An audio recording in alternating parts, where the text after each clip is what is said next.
What's up, guys? Before we get into the episode, I want to let you know we are finally doing our first merch drop at the Unlaced podcast. It's taken us about 100 shows to get there, but we finally have a couple of t-shirts and this beautiful hat that I'm wearing coming to you in the next few weeks. Now, this is going to be an exclusive range. There's not going to be a whole heap of units, so if you guys want to get in quick, there is a link in the episode here. Put in your details, give yourself the best opportunity to get one of these tees. This is the white faded bony heavy tee. I'm calling it the smiley tee. It's got some of the sayings from the show on the back. And of course, one of my favorites, probably the favorite, is the humanized tee. These are a bit heavy, oversized type t-shirts. You'll absolutely love them. Get amongst them early. I love you all for the support. Let's get into the episode. Welcome back, ladies and gentlemen. Another episode of the Unlaced podcast. I appreciate everyone's patience for the past few weeks where we haven't been able to drop a few episodes because I have been overseas in the States, which I'm sure I'll go into and share some of the experiences we had over there. Today's episode, a good friend of mine, a hell of a footy player and an even better bloke, Adam Treloar from the Western Bulldogs. Foot's in a cast, mate. It is. Thanks for having me. It's good to be back on the potty. Yeah, had a great time. fun. Yeah, Dunks and I are on it. That's right. Last year at some point, which is good, but solo now. Dunks is away. But yeah, no, in the boots. It's a nice little accessory. Planned off-season surgery for me. So, fortunately I'm in a boot now. I was crutches and a boot, but that was an absolute nightmare to get around. Really?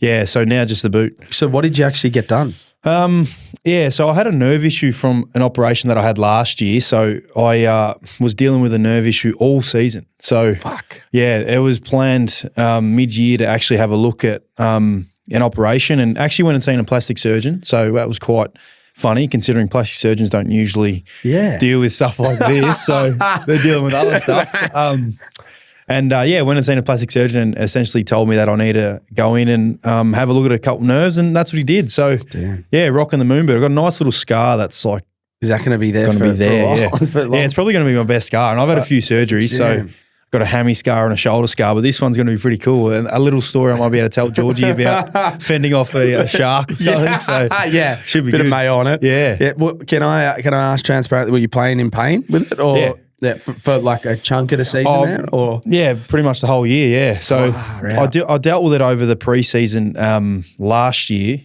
So building into this season, if you know what I mean. So it was just got to a point where I couldn't really.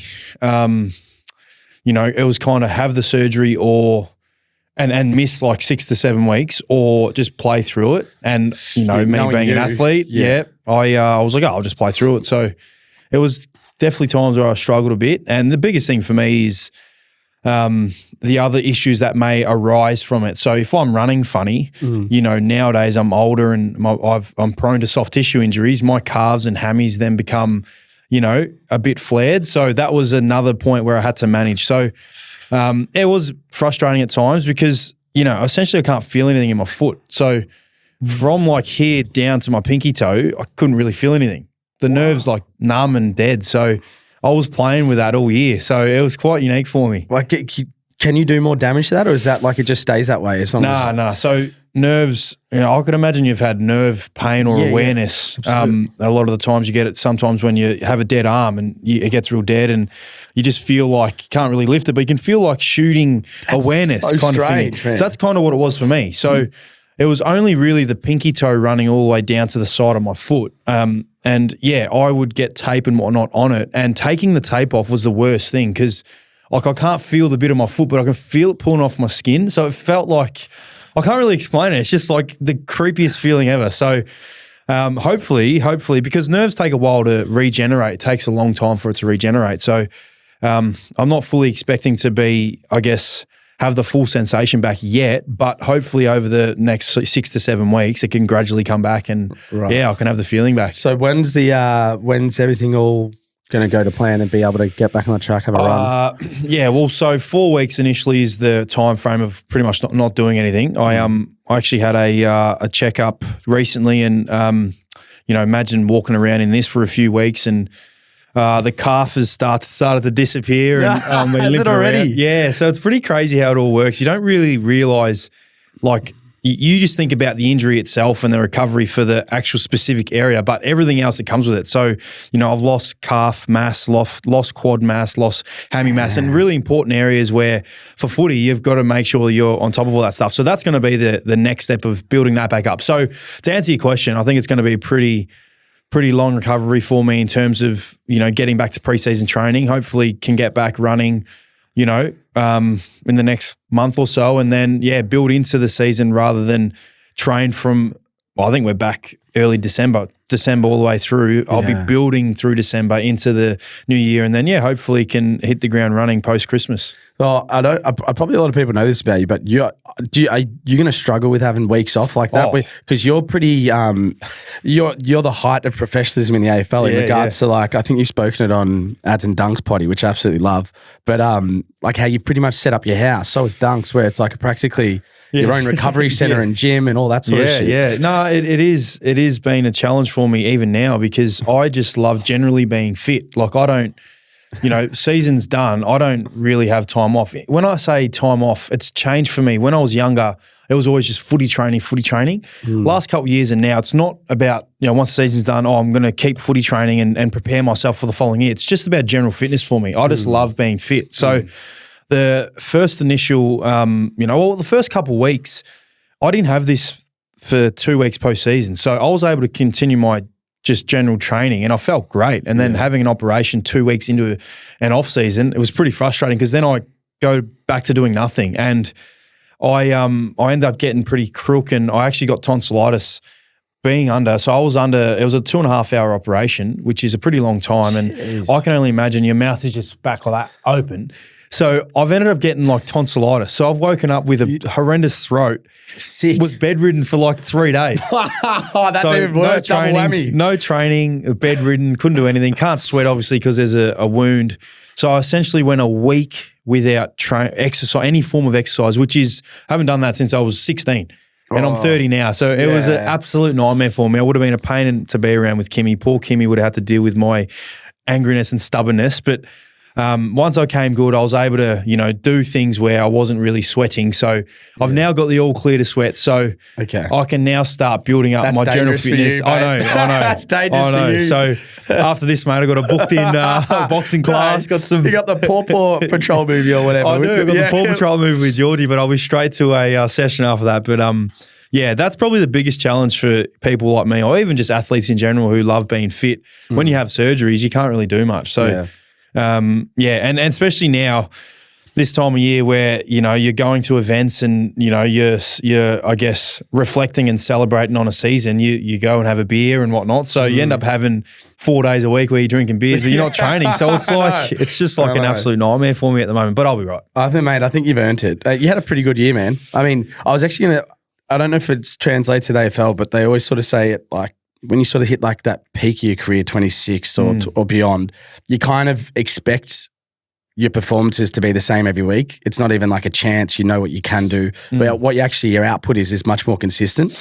Are you at that point now where every game you turn up, you kind of know what you're going to get? Oh, definitely. Yeah. But I still have that mindset to improve. Like, and the minute that I don't, the second that I don't, I know that's my time that I'm done. Like, there's no point in me playing. But I'm such a competitor and a driven person that I still always think there's scope for me to improve. Yeah.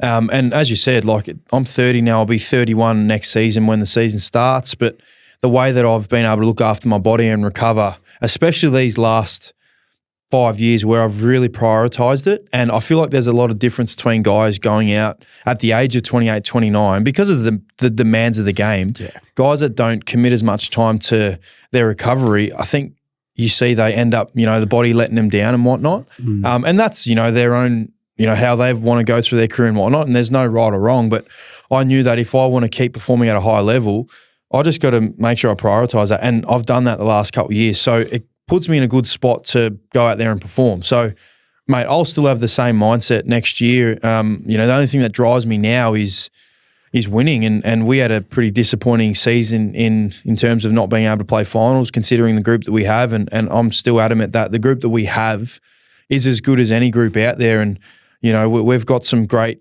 pieces. We just weren't able to put it together this year, but I feel like you know, when you have a year like we did, the group comes back hungrier and stronger and has the motivation to want to win and achieve things. And I genuinely feel like we can do that. And I'm well and truly a part of that. Yeah, there was a lot of like positive, like Jamaro's season this year. He's taken a huge turn, hasn't he? He's like, I mean, what's expected, I guess, but it's when you start seeing it happen, it's so exciting. Well, you know, being the number 1 draft pick, it's always pressure straight away. And that's the unfortunate thing of being the number 1 pick. And he had that from the get-go. And that was obviously 221 where we played in the grand final, but he wasn't playing. So I know that was a really challenging year for him considering, you know, as I said, pick 1. But, you know, you see the work. I see the work that he puts in and the effort that he's put in, the time and, you know, the effort that he's put in with Aaron Norton and Josh Bruce, who's not there anymore. But those guys have really mentored him and helped him along the way. And you started to see a lot of, you know, what he'd been putting into practice come out.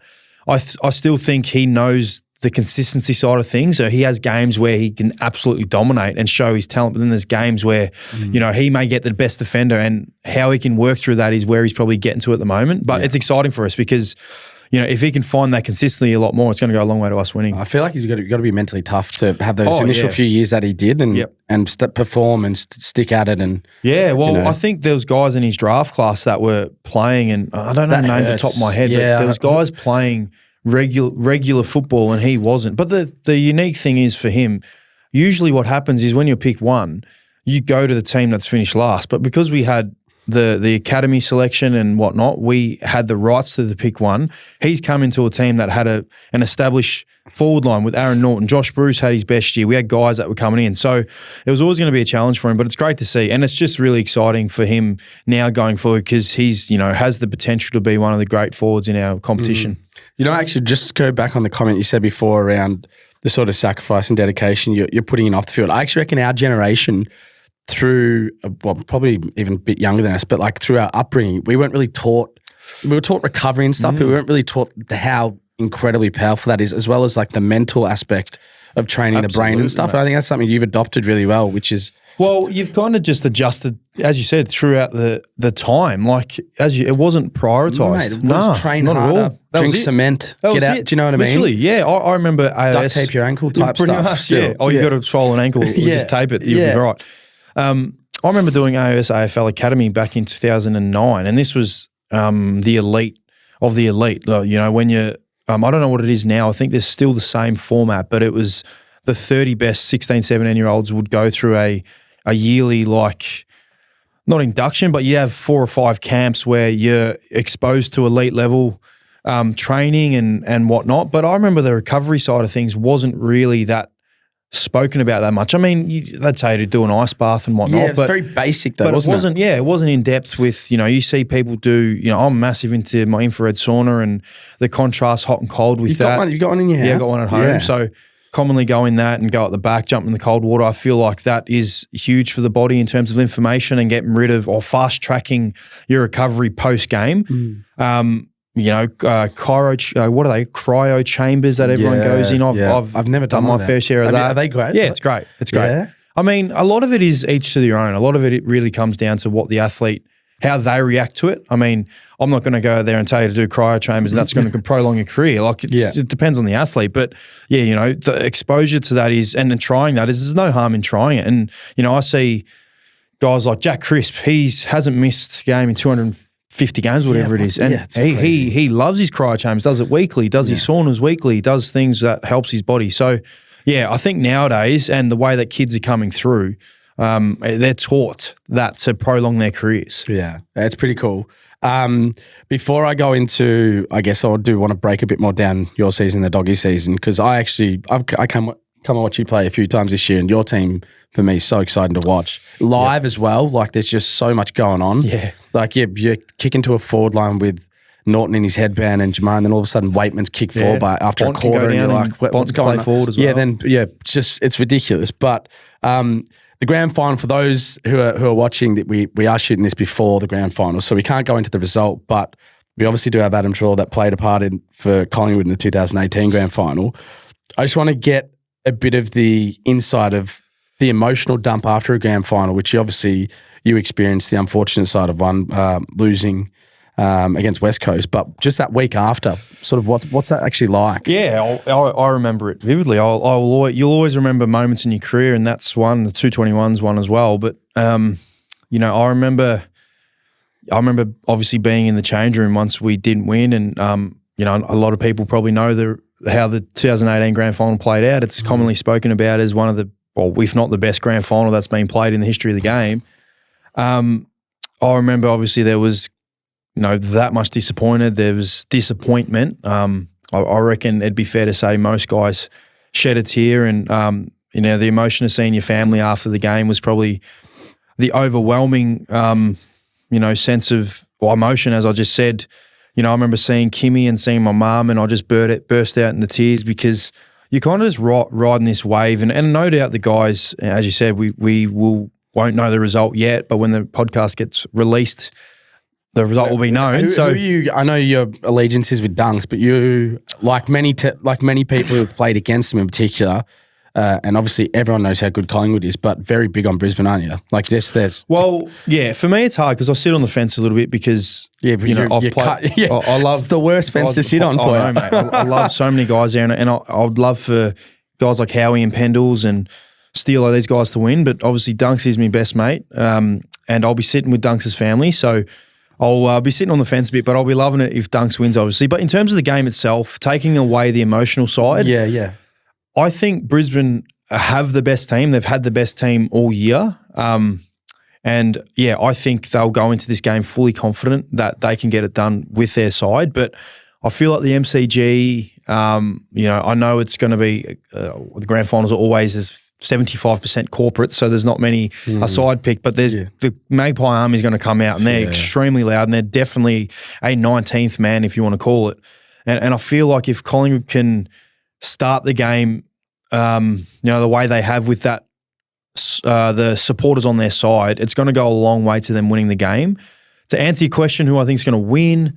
Yeah, this is a pre-prediction. It's honestly such a hard one. Could be cake on your face here next week. It's a hard one because Brisbane's side is so good. I'm just going to back the side and back the disregard where it's been played. I'm going to back the years of experience they've had. They've been around there for 5-6 years now. I'm just going to back the Brisbane Lions and think they're going to get the job done. Yeah, because their track record in finals for always having good home and away seasons, they kind of get clipped early, don't they? Or before they should. And everyone talks about the MCG game, and but they won a game there last year in that semi-final against Melbourne. So I'm going to go out on a limb and say Melbourne, but Brisbane. Yeah. I said Melbourne because Brisbane beat Melbourne last year in that semi. I'm going to go out on a limb and say Brisbane. Yeah. Who do you think, for what it's worth? Well, I'm Collingwood by allegiance, so I want to say Collingwood, but the only way I can see Brisbane winning is if like Danaher goes bonkers, because I just think that sort of forward line, because I think midfield like Lachie Neale's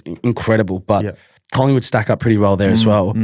It's Collingwood's forward line that always keeps surprising me because they don't have a spearhead, but they all chime in. Yeah, they're small and that forwards, has been it's like Moneyball almost in the forward line. Do you know what I mean? Yeah, that's what you want a forward line to be like. Yeah, so that fascinates me. And then obviously, as I said, this is before the final, but McStay out. Taylor Adams. Yeah, Taylor Adams. I don't know if is he in? Is he out? Is he out? Is he out? He's out. Oh, wow. Been ruled out.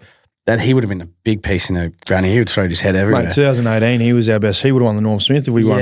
He stands up in big games, so he's a big out. So I don't know. I mean, look, we're speaking in, as I said before, but Ginnivan, mate, he comes in. That I think it's all going to be interesting. It's going to be a great grand final for what it's worth. I want the pie because you experienced 2018 and I experienced it pretty closely with Jordan. I know how much that hurt.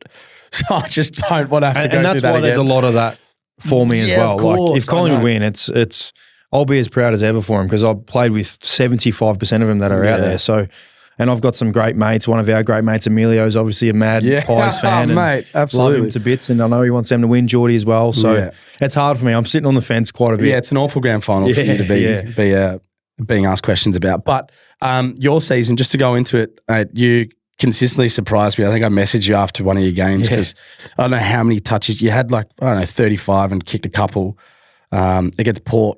And yeah, you guys didn't have the best start to that game as well, but you fought back in. I just watched you as a athlete and a competitor. I was like, you mate, you just don't give up, and you're getting touches for balls that, in my opinion, I'm like, that's how you get so many touches. Because I'm like, he shouldn't have got a touch there.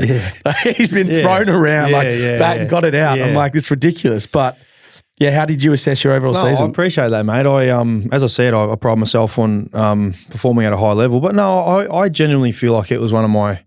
I feel like 2016, my first year at the Pies, was probably the best season that I've had individually. Obviously, as I've gone through my career, you start to realise your season kind of translates with how the season's going. Well, how you judge your season, how your season's going as a team. And I feel like 2021 was probably my most influential season. That was a year that I think we won 9 games in a row at the start of my first year at the Bulldogs. Was that we made the granny that year? Was that COVID Perth? year? Yep. So I feel like in terms of season, that was probably my best output. You were unbelievable that year. Yeah. So then I got injured, missed 8 weeks with an ankle syndesmosis, but I still had a really good year. But in terms of this year, I'm very happy considering the interrupted preseason that I have. But as you said, like I go in to the games expecting that I'm going to play my role. That's what I mean. Yeah, I have an expectation. I feel like because of how consistent you are, I'm just assorting to not just your skill set, but your mentality to be able to. Well, yeah, but it's hard because we didn't make finals. So in terms of that it's hard for me to look back and think, buzzing, what a great year we had. What a great year I had, because I don't care about myself. I care about performing at a high level, but I just want to win. And the minute once we make finals and compete, that's when I'll know I've had a successful year. So I'll still perform at a high level, but mate, I just want to win. I just want to play finals. I want to win premierships. I haven't won one before. I want to win with this team. So hopefully this time next year, it could be a different story for us. Yeah. But do you know what? I'm going to bring up something you're not going to like, but it's one of the things that I know you don't like, but you hate that you haven't had 100 games at one of your clubs yet. Hate it. Yeah. I love how you know that. Yeah. I hate it. Yeah. I was 96 maybe. How many games have you played now? 231, I think. 231. And for the quality player you are, to not have your name on a fucking, to not have your name on a little thing, and I'm sorry to bring it up, but right. You told me this. I love how you know that. No, I remember you told me. So yeah, but that's why I'm like, the Bulldogs is a teammate, because obviously being quite open about when I leave Collingwood, I never wanted to leave, obviously, and now being at the Bulldogs, like there's always talk come the end of the year about leaving, but I don't want to. Like, Bulldogs is where I want to be. It's a team I want to play for. I love playing with the boys that I'm with, and the way they were able to embrace me and welcome me. I mean, I would love it if Dunks was here. I love Dunks, and I'll never take for granted how he made me feel. That was when I first went to the Bulldogs. I was so daunted, and I don't know what the players thought of me. I was a rival player, obviously, Were you nervous? Absolutely, mate. I was so scared, man. And the way that he embraced me, that's why we're so close, because of that initial 5-6 week period where he really embraced me and made me feel comfortable. When you say that, like, can you give us a little bit of detail? Well, it could have been easy for him to, I'm an established player. When I went there, I was played the most games. Oh, really? Yeah, I think maybe Steph Martin might have had 5 or 6 more than me, but I'd played the most games on paper. And you're going in there kind of like shitting bricks. I didn't know what they thought of me. He could have all of them could have easily just left me in my own space and, he's fine. He's played 180 games. That shows how humble you are, though. Yeah. I would have walked in with a fucking nice car, wheels, throwing the keys at the young punk. There you go, man. But no, he was there and he put his arm around me, and I would never take that for granted. Kim wasn't around. Like, I literally was just me. And that's right. And the way that he took, that's why we're so close, and I'll never forget that. But so there's a lot of me that wishes he was still with me, playing with me. And but yeah, to answer what you were saying, the 100 games, that's why I want to be here. I've played, I think, 60 games now for the Bulldogs. I want to play 100, but I want to win a premiership and whatnot. And I feel like I'm a Bulldogs man now. So the 100 games does hurt me a little bit because Georgie, she can go father-daughter because it's only one game for a father-daughter. So she has 3. I played at the Giants, Collingwood and the Bulldogs. So if she plays footy, she can go to either one. But if I have a boy, he doesn't have the father-son rule. And you can see, you look at Nick and Josh Dacos and Tyler Brown, Callum Brown at Collingwood. We've had Mitch Wallace, Tom Liberatore, Lockie Hunter. These guys have been father-sons. You could show how important that is to footy clubs. And hopefully, if I do have a boy, I can get to 100 games for the Bulldogs. And I'll tell you what, one thing about that boy is he'll be running hard and training from 15, 16. Because I'm going to go into a few Adam Treloar stories that I do have from the areas that you grew up in particular, but we're sort of the southeast of Melbourne anyway. But just I'm a huge fan of the Bulldogs. I love watching you guys live. But one guy that really shook me. I mean, everyone knows he's a superstar, but Bontempelli. Watching him live, it was like, fuck, he's a different stratosphere. Yeah, you say that terminology, like one of one, people say, where LeBron James and Michael Jordan, these guys, he's definitely one of one. Like, you haven't seen many. I don't think I've ever seen a player like him. I mean, I've been around, obviously, Scott Pendlebury, but I feel like it's a little bit different. Pendles has his own strengths where Bont's, I don't know, like, it's just the way that he can just put you on his back and physically get you over the line in a game is just, I've never been around that. The way that he relishes in pressure situations, again, I've never been around that. Pendles does it in his own way in terms of his leadership and puts himself in the right position and can just get a team over the line with his leadership. Bont can do that, but a lot of him getting the team over the line is just by physically what he does. Yeah. And that's all between the eyes, mate. That's all mentally. He wants to be in that position. Is he a big talker or is he more of a doer as that leader? Yeah, he definitely is. Yeah. And I know I've only been around him now for 3 seasons, and I know that he's grown in that aspect, but a lot of it is physically what he does. He wants to be, if it's a centre bounce or a stoppage, he wants to be in that centre bounce or be in that stoppage because he knows he'll just win the ball. If we need to kick a goal, he will put himself up forward and try and kick a goal and take a grab, whatever it is. And he's genuinely going to go down as probably the greatest Western Bulldogs player of all time. Yeah. You could arguably say he is now. Yeah, that's what I was going to say. And we've had guys like Chris Grant, Brad Johnson, Rowan Smith, Scott West, and these guys are legends. These Tony Liberatore. These guys are champions. Teddy Whitten. Yes. That's rude. Doug Hawkins, these guys. Yeah. He can probably put his name up there already and, can only imagine what he's going to achieve in the next 4 to 5, 6 years. Yeah. But he's incredible, mate. Well, what has happened that we can talk about was the Brownlow.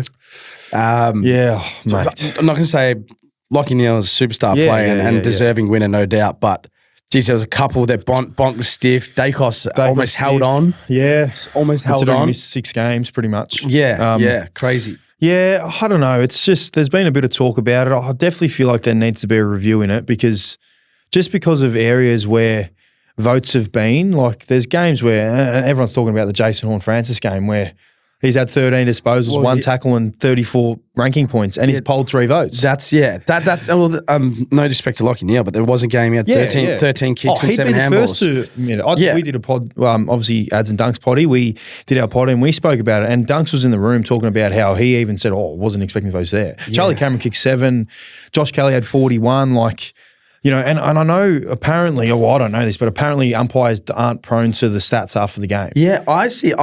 I knew that was a historical thing because I actually was at a double Brownlow event and we were sitting on our table was Chris Judd. Yes. And someone was saying to Chris Judd, and Chris Judd sort of questioned it, but saying that the umps may get the stats sheets now, but back in his day, it was just all by the eye. But I don't think that can be the case now. It cannot be. It clearly has to be. And it's funny because on the Ads and Dunks potty, weekly we talk about stats and how it's kind of taken over our game. Can be in a positive, but a lot of it, in my view, is negatively strewed. I don't, things like kickouts. I don't think kickouts should be a stat. Because at the end of the game, commentators and everyone references stats as, this is the be all and end all. So it's funny because I'm kind of contradicting myself in a way because umpires could look at a stat and go, he's the best player in the ground because he's had 35, but the 35 might not have been good. What I think it'd be good in a beneficial way for the umpires is to kind of solidify what they're thinking in their mind. So if they walk off a game and they've gone, Lachie Neale in my mind I've just noticed him everywhere. He's been a beast around the ball like the umpire. I can't imagine what they're thinking. But if they grab the stats, they can kind of realise, he has been good. He's had this amount of touches. Where I just can't, I can't see in a game like the Horne-Francis game and Lachie Neale where he's had 3 in a 20 disposal game where Charlie Cameron's kicked 7. I can't see they mustn't have looked at the stats. You can't. You can't have gone and looked at it and gone. How does that? You know what I mean? So I feel like after every game they have to have some form of exposure to it or goals at least. Because how can how can Charlie Cameron not get 3 when he's kicked insane. 7? You know, Mate, I actually think Petrarca was stiffed a bit as well, because there was some games where he pulled 1 or 2 and he kicked like 4 and had like 25. Yeah, and And it's funny, we keep saying Lachie Neale. We keep saying Lachie Neale, and it's not, mate, he is a deserved winner. And we were saying, Dunks and I were saying that he's not getting spoken about enough. Like they've won 18 games or 17 games. He's probably the best player in the team. He's going to poll 3 or 2 votes. Yeah. So I was saying he thoroughly deserved it. It's just games throughout the year where there's players that, even Nick Dacos, some games where he didn't get 3, where he was universally the best player on the ground. That's very true. He was best player round 7 or 8 or something. He round missed 3, I think, against Brizzy, he had 40 and kicked 2 and didn't get a vote. Yeah, correct. And we know what the award is. So I feel like there has to be some change in a way to it. I don't think you take it off the umpires, because it's such a proud, historic. It's been going around for 96 years. It's what the prestige of the Brownlow medal is. But there's got to be some update on it. Yeah, no, absolutely. We're not shit-canning Lachie Neale here by any stretch, because he's a superstar. And I think you'll back this up. But Paddy Cripps obviously played in the prelim up in Brisbane, and he was getting interviewed at this event on Monday, and he was just saying, like, got asked who he thought would be the winner, and he said, because Collingwood don't tag, he goes Lachie Neale, Norm and Flag. Like he wasn't just saying that because he's a mate with ball magnets. He was like, mate, he's that good. Oh, he is, mate, and he's cleaner than. He's the cleanest player I've ever seen. He's so quick for someone who's not like known for being fast, because he's not. His first 5 to 10 is as quick as anybody's, and because he's so clean, it goes hand in hand. You just can't stop him. So. And he's getting better. He's 30 years old, the same age as me, and he's just getting better. And it wouldn't surprise me if if they win, he wins the Norm Smith. Did you poll? You polled what, 4? I polled 4, I think. Yeah, that's come through the window. It's funny because it was shots coming from the it was opposition. one of my best seasons, but yeah, I know. But that Dunks and I had a joke. We polled 8 between us, 4 each. But is that? Well, I mean, Dunks probably can be joining that. But is that part of being in such a stacked midfield? Is that I guess. Do you just think? Well, I mean, you're a nice bloke. You never. I do spray the umpires sometimes, but not really. Not really. No, I was a little bit surprised, but I don't really care. Like, I was there supporting Bonte, so it doesn't really matter. But I don't know. Dunks and I were saying maybe we need to do a little bit more to. Could be the Ads and Dunks podcast, mate. Maybe they're just fucking. They're watching and they're not liking the content. Yeah, I don't know. I actually, just on that, I think I told you this. I love your guys' potty. I appreciate it. Yeah, it's absolute killer. We've got a great amount of support on it, and you said in the ear you've got the Talking Brado, obviously one of your producers. He's our producer, and we love him very much. Best in the biz, mate. He is the best in the biz, and he does a great job for us. So we're loving it. We've had a great amount of support, and to think now when I go to like school events and just anything involving kids and fans, the amount of people that mention the do they really? Ads and Dunks potty, and we have this like celebration where we do the aim. Mate, I know. We have so many kids do that to us, and Dunks had his obviously been throughout the finals campaign he's on. He's had like open events, and the amount of kids up in Brisbane that have come up to him and said, doing the thing. And he said he was running out for the prelim final, and he was mic'd up for Channel 7, like out on the ground. He was warming up, and the amount of Carlton fans that were spraying him about his potty, it was pretty funny because, if they're not talking about you mustn't be relevant. So it's pretty cool. It's pretty cool. Oh, well, mate, it's nonetheless, regardless of Brownlow stats or anything, I thought you had a great season. Thanks, mate. And I've kind of spoke to you a little bit about your upbringing before, but I did want to go in on that because my opinion of you, before I actually knew quite a lot about you and sort of your upbringing and so forth, was like just like the values of who you are, being such a great bloke, and then you translate on the field how consistent you were.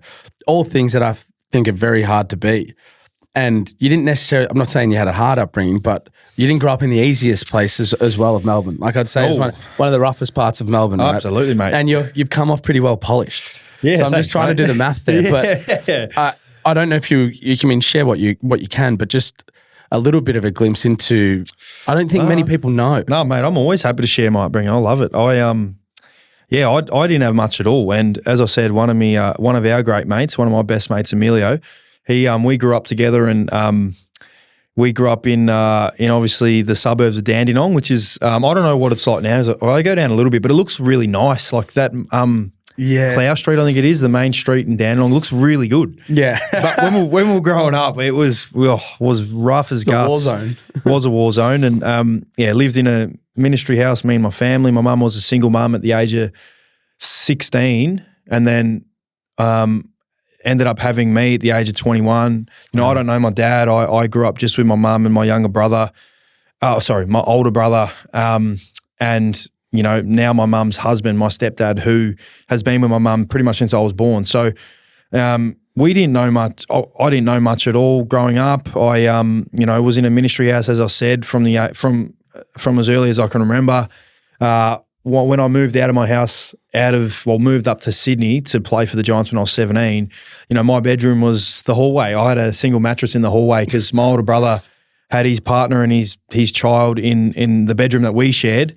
My younger brother slept in the lounge room, and my sister had her own room. And then there was obviously my mum and my stepdad. So you slept in the hallway? Yeah, for the last a year and a bit of my life in Melbourne. And that wasn't to say my mum and stuff weren't trying. They were trying their asses off. No, but that's just it was the cards you dealt, mate. Cards were dealt. You know, my stepdad did everything he could to help raise us and had done a tremendous job, who I obviously consider as my dad. He's a Kiwi, so I have a soft spot. So my younger brother and sister, who are technically my half brother and sister, but we don't obviously classify as that, they've got Kiwi in them. So I have a little bit of a soft spot for the New Zealanders in anything that they do. But yeah, it was quite rough. You know, I used to go to school when you know, I used to do like, I'm looking at your shoes now, but I used to do events where we used to do cross countries and like school athletics state events where I was really good athletically. But, you know, these kids were running in spikes and whatnot. We're running at Melbourne Park. I was doing the grade 6 state hurdles. I was running in it, but I was running in like these and one basketball shoes that were from Savers because that's all we could shop from. And I'm running against these kids and legit they're wearing like, you know, you can get those running shorts where there's like a zip it's like a cut in the shorts. They look really cool running wise. You wear them in preseason now. I was wearing these school shorts that were like all the way down to here, had these AN1 basketball shoes, and I just looked out of place, and that was all I knew. And I know, you know, there was times in primary school where it was hard for myself and it was hard for Emilio, who I've just spoken about, because we kind of leaned on each other a lot, and kids say what they see, and sometimes they can be like, oh, how come you've got holes in your shoes? Or why do you have holes in your pockets? Like I remember in high school from year 7 till 9, I had the same pants that had, by the time I was in year 9, the pockets, so you can pull your pocket out and have a pocket. I had holes in them. So sometimes I'd forget. I'd put my phone in my pocket and it'd fall down to my fall out of my pants. And I'm like, oh shit, I don't have a pocket. So well, even like sometimes, you like, didn't you just bring an extra sandwich? Just like throw it in your always. Yes, people don't know that about you. And I think that's crazy because I'm like, yep. It says a lot because I think a lot of people with that upbringing, which we know to an extent anyway, don't become AFL footballers. No way, mate. And it could have been easy for me to go down. Like my older brother was my idol, and I love him to bits, and I always will. But he'd be the first to admit he went down the wrong path, or he did some really bad things, where he got in a lot of trouble and police got involved. And he's great. You know, he's got a beautiful family now, and he's done really well for himself now. But you know, I could have easily gone down that path. I mean, I was around, you know, drugs when I was young, like in that neighbourhood, like I would see it and it'd be like, wow, like this is, it's normalised. It's normal. That's the thing. It was normalised and stuff that, you know, I could have easily gone down that path of just following people or crowds that I were around. But footy was always something, or sport in general was something that I was always good at. I could tell that athletically I had a gift, and something that if I take this for granted, then who knows what's going to happen to me. And I never wanted to. And I realised when I was young, for some reason, I just had this competitive nature, no matter what it was. And when I was 10, 11, 12, I always just wanted to win at everything. And put that with an athletic ability, it kind of goes hand in hand. So when I was 13, 14, 15, I realised that, you know, I'm pretty good at footy. So for me to get out of this situation that I'm in and try to help my family for the rest of my life, throw all my eggs into that basket. So that's what I did. Was that the gate? Was that the gate? Absolutely. And I know it's funny. I always say at school, like I was popular only because of my sporting ability. Other than that, like I know people would have laughed at me because of the way I looked and what I was wearing and all this stuff. But yeah, it was something that I kind of, you know, rolled with. And no doubt I've openly spoken about my mental health challenges, and a lot of that stems from my childhood. A lot of it stems from feeling out of place, and I always get anxious and feel anxiety when I'm in a new environment or whatever it may be. Like and a lot of that the comes trade from with that. the Pies to the Bulldogs is exactly what you said before. A lot of it comes from that childhood. A lot of it comes from feeling unwanted and out of place and undeserved of where I am. So I wouldn't be. There's no way I'd be the person that I am without the upbringing that I have, and that's why it's hard now for Georgie because she's only 3.5, but we're still trying to get in early with Georgie, Kim and I, trying to get in real early about teaching her that, you've got to understand that you just don't just get what you want. And we're fortunate enough to give her what she wants. And I always try and get it into her mind at a young age because she wants every toy. She sees things and she wants everything, and it's hard for me not to give it to her because I love her. She's my whole world. I want to give her whatever she wants. You couldn't have that. Yeah. You probably wanted that as a kid. So now I'm at an age, she's at an age where she can kind of reason in a way. So like, for instance, she wanted mentioned Paw Patrol at the start. She wanted a Paw Patrol toy that cost like $80 versus expensive taste. Versus there was this she's into Pokemon. So she was this Bulbasaur toy where she's got the collection of Pokemon, but she doesn't have a Bulbasaur. It costs her $15. And I was trying to explain to her, like, Georgie, like this $80 toy, like, I can't afford this, There's people out there that can't afford this. You're lucky, Georgie. You're in a position where your parents. I was like, my mum, when I was your age, Mum wasn't able to buy this, This is really hard for us. And I tried to explain that to her. Can she comprehend that? She did, yeah. She goes, okay, Daddy. She goes, okay, Daddy, we'll get the Bulbasaur toy. So we walked out of Target, avoided the Paw Patrol toy, walked straight past it and went and got the Bulbasaur toy. So trying to reason with her. That's good though, because you could easily have just bought that toy for her and but that's the principles that you set in. Well, I can't wait till she's at an age where she can understand a lot more, and I want to take her down to where I grew up. The house has been knocked down now. There's been apartment blocks put on it, and I want to show her the area. I want to show her. Did you have a window or something like that? No, there's a hole in the window. Yeah, there's a hole in the window. Yeah, people just come Emilio, talk into it. Yeah, he used to put his hand in. So what's funny is my older brother lived obviously in that window. That was our bedroom. Well, that was his bedroom because I was in the hallway. When we used to order Domino's, he used to order Domino's pizza. And there was the window, so the front car park, you could either see our front of the house, you could see the windows, or you walk down like the little walkway into the door. It got to a point where the Domino's was ordered that frequently, he'd just come to the window. And so he would like put his hand through the window and literally, so funny. So and sometimes, so our stepdad obviously, they didn't communicate with Trav about ordering pizza. So sometimes he'd order Domino's, sometimes Trav would. My brother's name's Trav. And Trav would commonly order the Domino's probably 80% of the time versus Ken, my stepdad, 20% of the time. Sometimes when Ken would order, Trav would see a Domino's come in and go, oh, no, that's not for me, mate. So he'd go like through the front door. So the Domino's got to a point where they realised they knew what was it's just going to take it into the window. Yeah.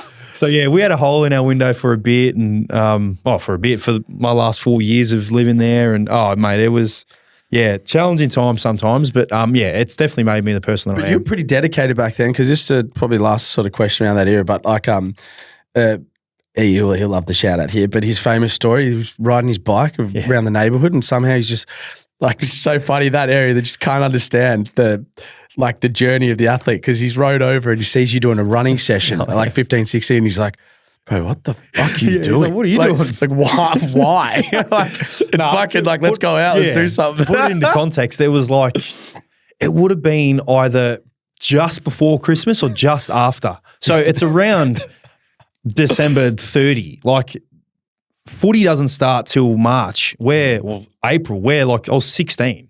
And, that was where I was at. I just thought, this is where I need to start dedicating myself to training. And then Emilio would always hang out, go ride our bikes around Dandenong. We'd get new phones and just like hang out on the phone and just do some funny things. But I remember him coming down there and he's literally said what you just said. He goes, what the fuck are you doing? Like, the way he explained it to me, I laugh at it. What are you doing? Well, stop running. Get out of here. It's 30 degrees. Let's go. Yeah, so you know what I mean? I commonly, but you know what's even funny? He actually sat there and watched me for the rest of the running session. Didn't join me. He just sat there and watched. Did he? Nah, good didn't join me, but it was pretty funny. Man. Just to go back into a bit of the early doors of your journey and obviously GWS are doing pretty well at the moment. They're probably going to be back again around there sort of next year, aren't they? Yeah, they are. the early phases Josh Bruce has spoken about on this show. He gave us some insight of like the kind of local aspect of local footy club kind of vibe, but at the same time, a lot of fun. Yep. For you, how was those early days in that environment? I don't think I've ever asked you this. No, you haven't. I look back now and some of the most the funnest times of my life, purely because you're just so naive and young and you aspire to be an AFL player that you just kind of take it for granted in a way, but it's a good thing. Like, you're not worrying about other stuff. Where when I got traded to Collingwood and going through the trade period, then Bulldogs, like, you're getting older and you realise it's a business. You realise that, there's a lot of a mental side comes to it and performance anxiety and whatnot. So being there at that young age around 20 other 18-year-olds, like, it was just the funnest time of my life. We would play games and whether we won or lost, it just wouldn't matter. Like, we were playing, we're doing recovery out at Bronte Beach, and, boys would go out after a 160-point loss and have some beers and just have fun. That's actually important. Yeah. After a 160-point loss, you need to go out. But I remember, like, again, I still had a desire and want to, like, be as professional as ever. So there was times when, I would just fully commit to training, and we wouldn't, a lot of the guys that went through the times, like Josh Bruce and Toby Green, Devon Smith, Dylan Shield, Tom Bug, these guys who experienced that with me, they would say that, it was easy to fall into the trap of just living the life of an AFL player, and that's playing, going out, having a good time, playing, going out, having a good time. And a lot of the times I was naive with that, and I would, commit myself to fully training and take a little bit of that for granted as well. And if I had my time again, I'd probably, relax a little bit more. Were you intense? Absolutely. Coming in too intense by your own hindsight now? It's just because it was all I knew. And I just can relate to that though, man. I drove myself insane. So I just wanted to be successful, and I felt like this is the way you've got to do it. Yeah. Like, you can't drink, you can't have fun, like, you can't do anything. And so I just wouldn't. Believe me, there were times I did, but largely the times I didn't. So if I could go back and have my time again, around that side of things, I probably would. I would go back and live it a little bit differently, because, I probably feel like I could have turned out, the same player, but, like, enjoy my time a little bit more, rather than it being a time where I just stressed about being an AFL player. Yeah, because when you're intense like that, because I 100%, I don't know if you had the follow-on effect of that, but then your kind of mood can be a bit dictated by performance and form. Yeah. And that's where you start to lose the perspective. Correct. And, like, what it affects as well, like, players, your teammates don't know what you're thinking unless you're talking. And again, this has shown how far we've come. Even then, no one really spoke about feelings. And this was only back in 2010, emotions and mentally how you're going. Yeah. But not that was an issue. It was more, you can be seen as being someone who only cares about himself, or is selfish, or only worries about himself. And I've got no doubt players would have seen that and thought that about me. But, I know that you know the person that I am, and my friends know the person that I am. I don't have a selfish bone in my body. I don't care about things other than winning and being a good human being. But back then, as you said, when you're not performing well and you're so worried about how, if you're doing the right thing or wrong thing, you can be seen as being angry, or be seen as being someone who is, he's just only caring about himself. When you're not, deep down, you know what you care about, but you can't show that because you're just so you driven. Want to be great. Yeah, that's what it is. That's 100%. Yeah, but I had some great times. Like, I look back on my first year there, which was the NEFL year, when we were working out of the Rudy Hill RSL. That's a dangerous spot there, man. I've stayed there before. We needed a swipe card to get into the facility because it was an RSL, legit an RSL. Yeah. We had an old dance floor as our facility, as our, like, club, but we would use the 155 gym that was 6 flights of stairs to get up to the gym across the road, and that was a public gym. So we're this professional AFL club, and we're using a public gym where that many people go. I remember the first gym session that I did, it was quite funny. First gym session, walked in, we're wearing this bright orange. It would look like we're wearing high-vis work tops. And, there's like 20 18-year-olds that have walked in to do a gym session. And as I said, it's a public gym. People, you've got to fight for the bench press and whatnot. we've walked over and I remember looking at this squat rack and like I hadn't touched a weight. I was 70 kilos wringing wet. Like I was skinny as. And we all were. And I remember looking over at this guy and he was this short fella. He would have been, well, I don't know, he would have been 5'9" maybe. Short, but he was built huge. And I remember he was doing squats, like these arse to grass squats. So he was doing squats. And I'd never seen Jim before in my life. He's doing these squats where he's squatting arse to grass about 180, 190 kilos, 5 or 6 reps, finished it. And then he was supersetting it with backflips. Oh, get out. I'm serious. Get out. He's doing backflips. I promise you. Supersets. So he's done like 5 or 6 reps, 190 kilos, arse to grass, supersetting it with backflips. We're like, what the heck? I'm benching friggin' 60 kilos. Like, so going through stuff like that, and we would have like the fat club guys that would be, 50 or 60. I think it was 60 might have been the skin fold. It might have been 50. But like 50 is still pretty, that's not too fat though. AFL though, you got to be lean. And we had Choco and guys like that who were... So what's like, because I reckon anything below sort of like 35 is borderline freaking. That's like, there's nothing there. Man. I think the 40, the happy medium's about 40 to 50 now. Yeah, but okay.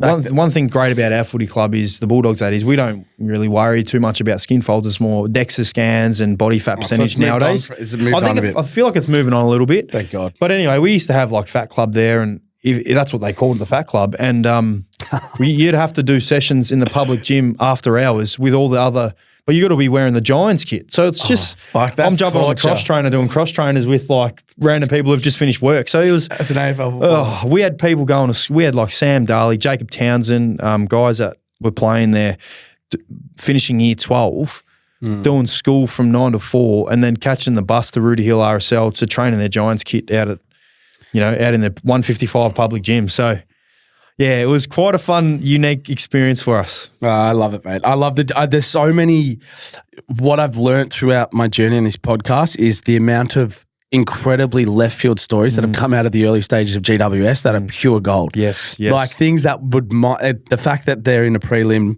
and they've, got one of the, some of the best players in the competition, they've gone to a grand final. When you hear some of these stories, it just doesn't make sense. Mate, even we then had a facility that ended up being too small. So we were promised the world in a way. So we were at Rudy Hill RSL. First season, we were based out at Blacktown, but the facility's too small. So they've then gone, all right, well, next season we're building this brand new facility, which is their facility now out at Olympic Park, which is a beautiful state-of-the-art facility.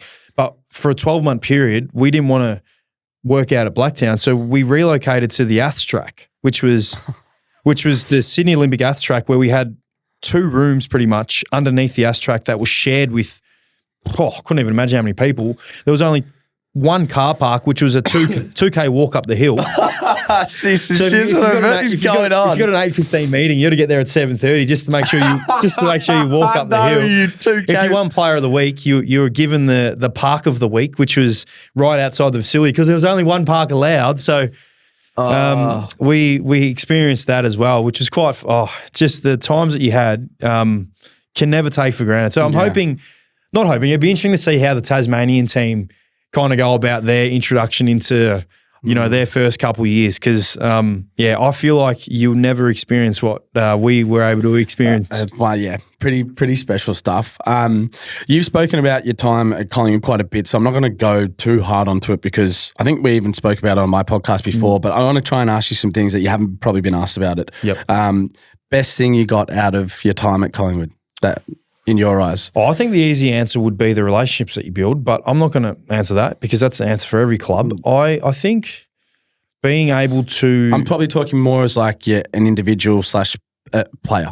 More so than like, obviously, the change rooms, change rooms and fans, that's the always going to be special. The biggest thing I got out as a player, I would say, I'd probably say the exposure, because this helped me as a player, the exposure to an elite facility and what that's like. Yeah, based on what you're saying, going into what is it, AIA now? Because the Giants were still going through, so now they've upgraded a lot. But they're great now. So my last year and a half there, it was great for what it was worth, but they've updated even more, where Collingwood was straight into an elite facility, and I could see how that probably fast-tracked your development as a player. so there's a lot of things that I loved about being there. But yeah, that was probably, I'll probably say that. And not taking, like, you got to be a part of a club that was the biggest club in the land. And that is pretty cool because I still now commonly get stopped from Collingwood fans. I'm 3 years moved on from playing there. Your love, but there because especially how it all went down towards the end. It's like, mate, he literally was open that he. But I still get stopped, man, and I love it. I love the. I know a lot of people joke about the Collingwood Army, but they're a great army to play, a great fan base to play for, and I loved playing for them, and that was something I'll never take for granted. Yeah, well, you had some great. I mean, if you look, probably your touches to game disposals to games, there would be a frightening statistic, I reckon, because you had some big numbers there, particularly across a couple of years. Anzac Day medal. Just I know it's a one game thing, but like, do you hold that? Absolutely. I reckon that's such a sick award, man. I am very proud to have achieved something like that. That's something that, you never take for granted because we're one of two teams that gets to represent Anzac Day, and to have my name as an Anzac Day medalist. Like that's, they always talk about that week. Always, You're going to have some big cashies that week for the rest of your life. Dane's on. He always talks about it's his favourite week of the year. Anzac Day, so extremely proud. That's even just the fact to play in those games, like they're, that's just part of the reason why I wanted to go to Collingwood. And I know every player that has played in those games, never take anything like that for granted. And even like now I feel like the Big Freeze game is as big as ever as well. And that is on the trend to be as big. I don't think it'll ever be as big as Anzac Day because that's just an enormous time in our country, in New Zealand as well. But also the Big Freeze is right up there as well, and being able to experience that. That's going to get bigger every year, isn't it? I mean, already is, I guess. And I was one of I think I was maybe the second, because they have a trophy for that now. It's the Neil Danaher Trophy. Oh, great. And each player after the game gets presented the best on ground by thing. And I was able to win that as well, which is something that I hold proudly as well. You just got a few medals stacking up there. Well, yeah. So I've got that next to the ant. So they're probably two of the proudest things, just because of, it's not just any best on ground, you know what I mean? Like it's something that you've been able to perform in a significant game. That is, it is. It's a different game. It's not a normal fixture. Yeah, so, and that's going through the roof now. The Big Freeze game. So they're two of the proudest games that I've played in. But it's one of my favourite press conferences with you and Bucks after it, and you threw it on Bucks like that. Yeah, like he's got his Anzac Day medal on, and like, you had one or something. And Bucks like, no, I didn't win one. He's like, oh, didn't you? Well, he won everything, so I would have just thought he'd won the Anzac Day. Hey mate, no, what's his name? Mark McGough's got one. Bucks doesn't have one. Doesn't have one. There's players that have won some that aren't necessarily household names, so it's pretty funny. Well, I'm going to just give you a quick. Sort of fun ones here that'll be quick fire because I know you got to get to Paw Patrol with Paw Patrol? Yeah, Paw Patrol, sorry. But one thing I did one of the clips that went sort of viral, I think off your pod, was your sort of big rap on Nick Dacos. I just wanted to go into that a bit more with you because I want to kind of know who your toughest opposition players are and teams that you played against this year. But just Dacos quickly, he's a star, mate. He for what he's done at his age, 20, like you've got to bring the age factor into it because no one does what he's done at the age of 20. And like he arguably probably could have won the Brownlow if he didn't miss 6 games. People have won on 28 votes, haven't they? Oh, in the past, less maybe. Yeah. And just the way, it's hard to explain as a player because, a lot of these players that win Brownlows and are put on a pedestal, like they win their unbelievable stoppage, contest the ball winning players who, break away from packs from winning the ball in close. And like I feel like Dakes and a lot of people would say he's the first to admit he's not that player. But that's okay because he doesn't need to be that player. His strengths as a player who can get on the end of a chain and use his legs and create is probably as good as I've seen from anybody. And if he gets the ball in a situation where, it's not necessarily a contested situation, but it's him like 70-30 where he's the 70% of winning the ball, you're not going to tackle him because his first step is as good as anybody. It's the same as Josh Dacos is the same. Their agility is again as good as anyone I've seen, and that's what his ability is. Yeah. And you always see people like, in the world that we live in with social media and everyone trying to bring people down, like always see people rag on Nick Dacos about contested and if he gets tagged and this and that. But it's like, it's rubbish because of not everyone is going to be good at everything. You know, Patrick Cripps, Brownlow medalist champion, he's not going to break away speed, take 3 bounces, kick a goal from like 50, that kind of ability. He's contest the ball. That's not Nick Dacos. And what I've seen is his ability to break away, get on the end of chains. His running power and ability is second to none. Like you see him watching a game where you're watching the commentary or watching a game on Channel 7, whatever, and you see a chain happening of handballs, but you see in the corner of your eye, you might see Nick Dacos take off. And that is an ability in itself. He does that and a lot of players can't do that. And he ends up getting on the chain. And then when he gets on the end of a chain, you'd think he'd be stuffed because he's made a 50-metre effort. Nah, he still has another gear to go where he can take someone on. Super fit. And then his decision-making and his ability to hit the kick, there's a difference. People can have a decision-making but then be, 50-50. I've got the ability to make a decision, but I can't hit the kick. He has the ability to make up a decision that's extremely hard and then execute under fatigue is, again, as good as anyone I've seen. So, mate, he is incredible. And the year that he's had, mate, like that, unbelievable. And people put into context, they were from the potty, they were saying, I think he's the best player that I've seen. I'm not saying that because Gary Ablett and Dustin Martin and Chris Judd, gone up against these guys the greats, right? Mate, these guys are the best players that I've seen. I'm saying now in the moment, this year, going up against him, he was in a game. He was the best player that I've played against in a game this year, easily. That is massive. Couldn't stop. Like that's we what I couldn't thought stop you him. said. No, that's what I thought you said. Then I thought you said you were going to he could go on to have those type of Don't tell me. He's that type of mate. Could. Yeah, but he's a different player. Like, mate, that's what I mean. Huge rap. Contested side of things. Like he's different to Gary Ablett. Gary Ablett was a beast. He'd win inside, but Dacos doesn't need to do that. Like, do you know what I mean? So is Dacos more like, just to last sort of comment that, was that he's kind of the one that you kind of like, fuck, this guy is that good. Even if you weren't sort of man to man, he was the one that sort of not took your breath away as such, but like that guy's doing different stuff to anyone else out here. His decision making, his execution, like even the game on the weekend, he had that look away handball. Do you remember that on the wing where he was running that way and he went like that? And after like 4 or 5 weeks out, he was running and he laced him. Yeah, and I was just like he's come back in like he hasn't left. Yeah, you can't teach that. And like it's work ethic and mentality. And people can say you tag him, and he got tagged obviously one game this year where he got stopped by Finn McGuinness. Granted, he hurt himself, so that obviously contributed. But that's like very rarely are you going to be able to stop this guy. Oh, it's the consistency is what amazes me in a second. Yeah. Not so much his ability. Yeah, and it's just consistent. A pleasure. It's a joy and a pleasure to watch him play. Like, I sit there and watch him, and I'm just like, wow. Like, let's not bring the kid down. Let's just not take for granted what we're seeing. This guy is a superstar. He's in his second year, and he's already in the echelon of one of the best players in the competition. Got to embrace it. Best, well, without going into Dacos, I don't know if you matched up against him when you played, but best player you matched up with this year for you? I didn't necessarily match up against Dacos. Down or anything, but like just one you thought, like, this guy's a great player. Best player I matched up on, I'd say... Toughest opponent, I guess, is a good way of framing it. Yeah, I'd say guy like... Josh Kelly was good. I'll tell you someone who really impressed me, and I don't know how this is going to receive, Jason Horne-Francis. Oh, yeah? Yeah. What exactly was... 2 things. He's got great speed and power away from the contest. So if I lost touch with him and he got away, I'm past the age now of having that. Like I've still got speed, but that was my one wood. But yeah, I see now if I give him 2 or 3 meters, he's gone.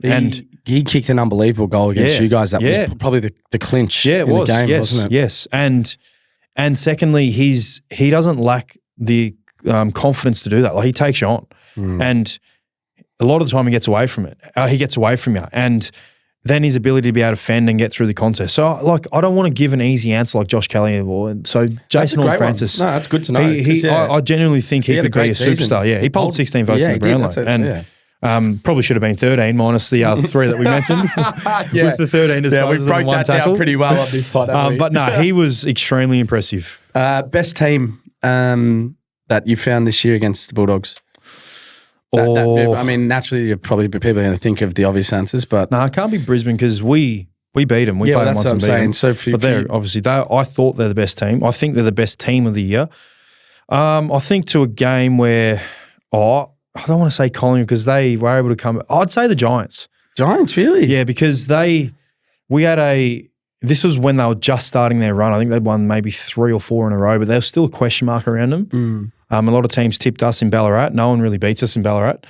And we had a 38-point lead in the third quarter, and they came back and beat us by I think 4 points. Toby Green kicked 5 in the second half. They had guys dominate, but the way that they move the ball, like, unbelievable. Yeah, you just couldn't stop them. There you go. I'm loving those answers. They're a little bit left field.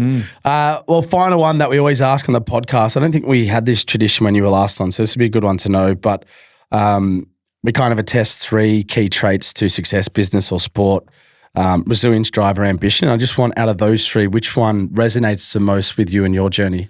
Oh, Because all 3 of them resonate. Yeah, well, there's 3. Resilience, drive, ambition. I'd say, I'm not going to say ambition because everyone has it. I don't want to say ambition, but although I did have it. Drive and resilience, far out there. Tough, huh? I mean, they're all intertwined, right? But the thing is, you've needed all 3 more than anyone.